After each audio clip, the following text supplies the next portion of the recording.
and welcome to Women's Radio 2.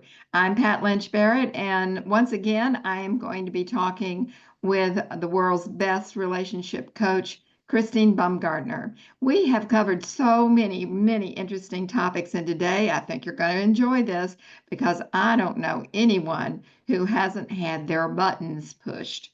And we're going to talk about what pushes your buttons. Now, if we don't hit on the particular thing that hits yours and you want to participate, please write us at womensradio@gmail.com. We'd really like to hear from you. And so now I'm very happy to welcome Christine Baumgartner. Hi, Welcome Pat. back, Christine. Thank you. It's always such a treat. And boy, we talked a lot about this last week, and now we're going to come at it from a whole nother angle because we said when we got off, oh my gosh, there's so much more to talk about with this. This is actually, I think, a subject I really want to hear a lot about because I am a person that gets their buttons pushed, and I know people who get their buttons pushed. And I think I knew a great soul who said, you should pay people to press your buttons so you can get rid of them. Maybe. I remember Oprah Winfrey once on an interview, she said, I was really such an impatient person. So I said, God, teach me patience. And he kept bringing more people that made me impatient. That wasn't what I thought I had in mind. I thought it was really funny. She was so transparent. I loved her talks. Yep, So yep.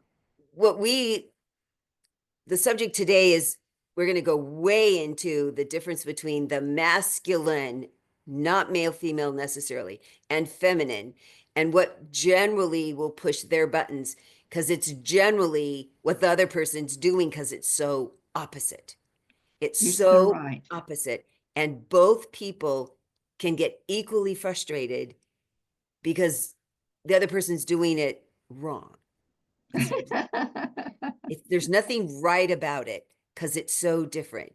So yes, the masculine can be more male. There can be more males that are doing this, and the feminine can be more female. But you're going to watch how these two very feminine, they're very female women, card carrying two X's, come at this really different because we've discovered, I'm not surprised, Pat, especially in business, comes really very direct, high force in her male. And even in business, I can stay a lot in my feminine. So we're going to talk about the things that personally push our buttons that is typically from the opposite gender-based personality style, not necessarily if you have a Y or an X.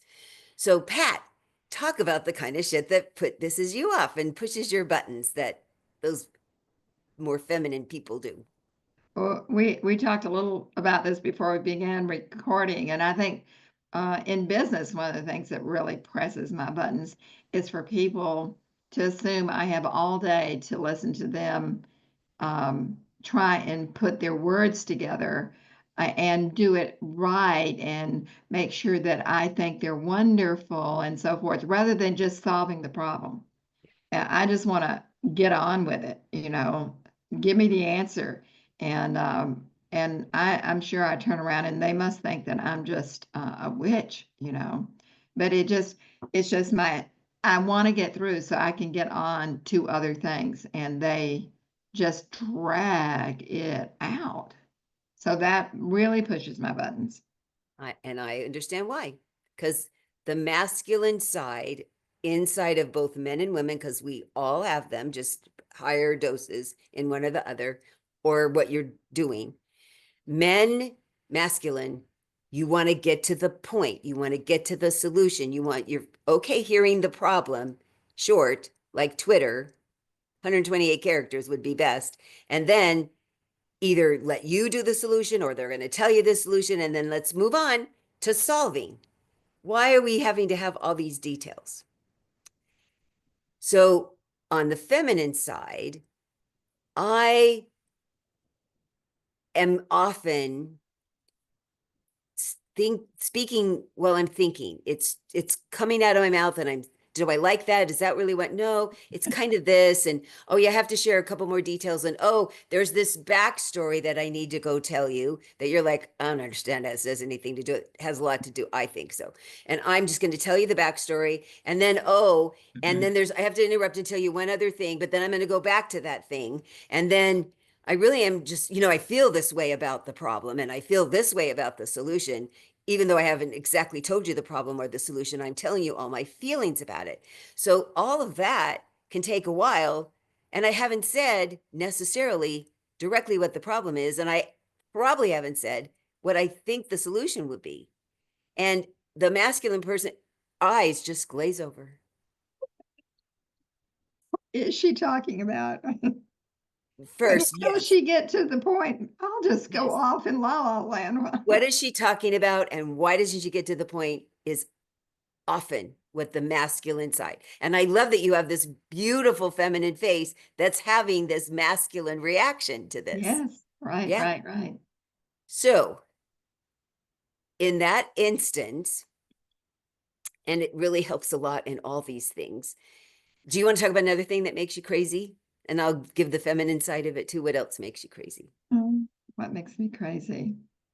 I, I, I think when my ire gets up, as they say, is when I see people mistreating other people or deliberately putting people down, or, I mean, for instance, like mothers who seem to have so little patience for their little children when they're out in public, and they it really bothers me. Things like that really, really bother me. And when I see injustices, I don't know. I just was born this way. I feel like I have to resolve it. I have to make it right. Do not ask me. Yes, you go into action. You want to have an action. I do. Mhm. So lots of people that have the high feminine side, we're equally concerned. And generally, we want to get a group together because it feels safer if we have a group together. So we're going to get a group and then to get all these women to agree. And they have a lot of questions about, well, are you sure? And where really, and how do you know? And how do you know that? And there's all this that's going on when you're off doing the action, you're off fixing it, and we're having a meeting. And no, and I'm going to keep saying this, nobody's wrong. This is our natural default to go into, period. We can make adjustments, and there's nothing wrong with either of these ways. They can all have a good outcome. We can feel satisfied with the way we're doing it over here. You can feel satisfied. It's that we feel unsatisfied when we try to do it together, and it couldn't be more different. Our thoughts about it, our means of solving it, our patience level couldn't be more different. Couldn't be. So if you're in a business relationship, ongoing, masculine, feminine people, because I've said in some of our past ones, if you have a woman boss, generally a woman boss is going to be very much in her masculine. So you need to treat her this way. And if you're in a romantic relationship and one of you happens to be more feminine and one of you happens to be more masculine, you're going to run into the same challenge. And when I first started coaching same-sex couples, I had to figure out who was who because I had to coach them differently because there generally is one of both. That's There's right. one of each thing. Right.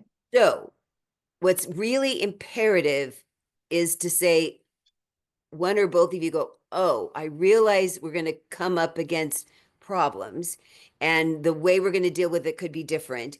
And the way that we're going to come up with solutions is going to be different.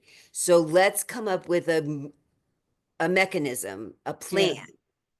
So what I teach women is boil it down. Talk to your girlfriends about all the details, then boil it down and really come up with, this is the problem. Here's a solution I'm suggesting, or do you have a solution? Because you can also say, and I'm going to need to talk about other things too. I will tell you the problem. But I really need to do some details. It'll help me feel more settled. It'll help me feel like you care if you listen. So I'm okay if we set a timer. I've had to do this because we know I like words. I like using lots of words.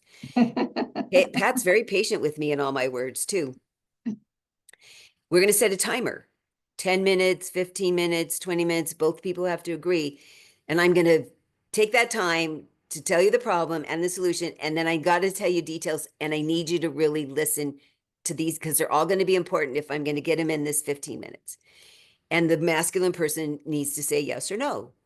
And then the masculine person says, there's times when I'm just going to need the problem and the solution. I don't have the bandwidth. Sometimes I'm going to give you a signal. I don't have the Right. bandwidth for all the details. My husband and I had this agreement that when he come from work, I needed 10 minutes to unload from my day. I knew exactly what I was going to spend that 10 minutes doing because I needed to get out the biggest things for him. And then he'd leave and go up to his office upstairs. And then he'd be gone for about an hour. And then he'd listen to all the details, all the words over dinner. He was really fine doing that because that was our agreement. Hmm. So if the man says, I only have this much the masculine person, I only have this much bandwidth. So in this conversation, I only can spend 5 minutes. I can only spend 5 minutes right now. I promise I'll give you 45 minutes later. So if you can come up with that agreement in your office or in your romantic relationship or with your two female friends, that there's times, Pat, when I'm going to need to tell you some of the details and I'm going to warn you ahead of time. Have you had enough to eat and sleep? And do you really have the time? Let me know that because I need to check in before I just go dump to honor Right. that. And then you need to say, wow, I'm going to ask you even more details sometimes. I'm really going to be ready for that. It's interesting. I want to hear more. Hmm. And this is when my friend that I go horseback riding with every week, Donna says, we always talk about use your words. Use your words. It doesn't help if it's just in your brain. You have to have them come out of your mouth. Use your words. So I teach people how to say, figure out what it is that you need and want and how to say it to the other person. If I could have it all my way. And then they get to go, if I had it all my way, and sometimes it's really far apart. And how can we get to the middle? The middle. Because both people need to be able to give back and forth, back Yes. and forth. I heard a wonderful thing Brene Brown said the other day because she said, everybody says they want to give, they want to get 100% and they want to give 100% in their marriages. She said, I don't have 100% every day. And my husband doesn't have 100% every day. So when we check in with each other during the day or at the end of the day, we say, how much do you have? And she said, there was a day I came home and I said, I've got 20% left today. And I'm going to give you 100% of my 20%. I mean, I thought that was very honoring. Everything Yes. I got, it's not as much as usual, but I've got this is how much and I'm going to give it all to you. And then she said, you know what he said back? The sweetest thing. I got it. I can make up the other 80%. Oh, I know because they talked about it ahead of time.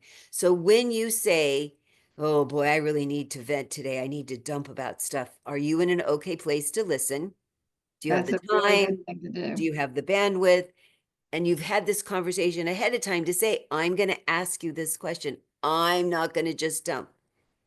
And you need to be honest about, boy, yeah, I could last I think I got 8 minutes in me. I'll have an hour later. I got 8 minutes right now. Give me your bet. I'll sit here and I will stare at you and I'll listen to your whole thing for 8 minutes. Or they might say, I really need to vent. And they're like, great, I got an hour. Happy to listen. Go for So it. the more you honor masculine people generally want short sentences, not so many details, get to the point. Feminine people want to share a lot of details. They want to rearrange what they're thinking as they're talking, and they're not changing their mind. They're paying attention to, yeah, that is not the truth. Oh, yeah, this is the truth. Because men often have formed their thoughts. You form your thoughts before you speak, often, if you're going to make a point in business, not when somebody's pushing your buttons. But if you're going to Right. make a point in business, you're going to be succinct and to the point and have your words ready. And this is Gonna what I try. want. And yeah, oh, yeah, that is a very masculine trait. So you've thought it out and then it comes out of your mouth. No, women, feminine side, it's still forming, it's still in process as we're saying the words. And it feels so normal and natural to us. And we just go, why does this frustrate men? And why does he keep interrupting me saying, get to the point? But you see how this is why this miscommunication, misunderstanding happens, and why men mostly get frustrated and confused, and women most of the time get mad. We Well, don't I use think that's you made it really clear, and it's interesting how often we engage in this and we don't analyze it enough, and we don't set up situations where we can decline uh, respectfully. And I was just thinking when you were talking about in business, when I'm calling a company and they'll say, "Do you mind if I put you on a short 2 or 3 minute hold?" And I'll say, "Yes, I do." First, don't put me on hold. I don't like the music. And the other is I have other things to get done. So I would prefer if you go get the answer and call me back. Oh, the last answer I got was, "Oh, I can't do that because I get calls coming in." I said, "Well, when you finished getting a call in, then would you call me back then?" And he did it reluctantly, but he did do it. And he said, "Yes, I'll try." And he did do it. And I thought, "Pat, you're getting better. You're not getting upset because they are not listening to you and not cooperating and not respecting your time and so forth," which I let people push that button quite often. So I'm trying very hard to change that. So I see what you're exactly what you're talking about. And I can see that in family relationships. There's some people in the family, I mean, they could all be girls for that matter. And some will have a more feminine approach and they will talk for hours and never think about your time. Never. And then others, they want to get right to it. They don't call you that often. They send you little notes, tell you they love you, blah, blah, blah, or whatever. They're very sincere when they talk, but they just spit it out. They just get it out. I like them both, but me too. um, But we it need to is pick good and to know. choose when's the right person to talk to right now. Do you really just need an answer? Or are you okay listening to the details? Really, Right. that's so it. Yeah. It is. You're so right. And I think the sooner we started really by showing people that people have different kinds of personalities. But I think part of what I continue to get is people who have a more feminine side, whether they're a man or a woman, are going to approach how they deliver communications in a particular way. Very much. People, whether they're a man or a woman, who have a more masculine side, are going to have a different approach. Mhm. So the thing to do is to learn that and then make agreements Mhm. so that you can hold on to the relationship without having a lot of conflict. Agreements ahead of time. Agreements ahead of time. That's right. And that takes knowing yourself and that takes learning about that from someplace. So thank you, Christine, for being here and helping us get to those places. I think this could make big differences in our homes and our workplaces, and so that we can honor whoever we are and whoever else that we're communicating with. So thank you, Because thank you, thank you. you're welcome. Because generally, the bottom line is what my experience has been: good men and good women, their intention is not to piss the other person off. It's really not their intention at all. Their intention is to be heard in the way that they like being heard. Right, It's just when we're like, well, that's wrong, you're doing it the wrong way, that we get in that's trouble. right. So That's right. nobody's wrong, just different. Just So how do different. we honor the differences? What a great Right. election slogan that is, huh? Yes, wouldn't that be unique? Well, thank you so much. And it is election night, and so I guess that at some point in time in history, that I'll be sitting in front of a TV trying to figure out what's going on. Yeah. Well, this Yes, has but been fun, Chris. we'll be peaceful between each other. Oh, absolutely. And so we will see you again soon. And what do you think we should continue in something like this, or? I think we have another one in us. We'll at least do one more. Okay. Yeah. Okay. Okay, great. Well, we'll look forward to seeing you again next week, and we'll have something very interesting to talk about again. Yeah. Thank you Okay. so much. Thanks. Bye.